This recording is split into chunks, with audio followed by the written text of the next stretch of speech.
Hello, and welcome to this month's Lab Minute, the video series where we talk about everything to do with the lab. This month, we're going to switch gears a little bit, and instead of discussing how to get your cells to grow, we're going to discuss how you store your samples properly. That's right, we are going to talk about biobanking.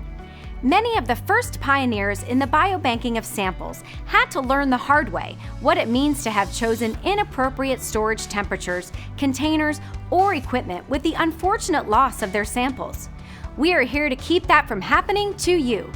First, storage temperature. It is a best practice to store most samples below -130 degrees Celsius, because studies have shown that cells lose viability when stored at temperatures above this level. There are some exceptions like blood and serum or DNA, which can remain stable at higher temperatures of -80 degrees Celsius, but the gold standard is -130 degrees Celsius, which can be achieved in the vapor phase above liquid nitrogen. Second, choose high-quality storage tubes with individual 2D barcodes for identification. This style of coding your samples makes the sample tracking easy, efficient, and error-proof. Next, maintain your sample integrity by avoiding repeated freeze-thaw cycles.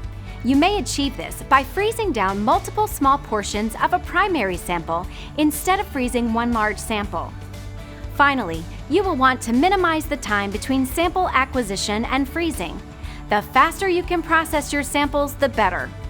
Consider automated or semi-automated equipment to increase processing speed. Pipetters and decapping devices can really be helpful here. And one thing is important if it comes to freezing cells.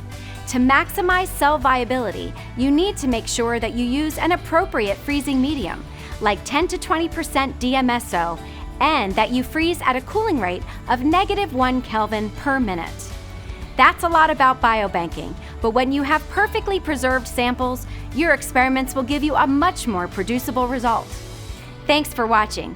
We will be back next month with another topic in the lab, and we hope you will stay tuned.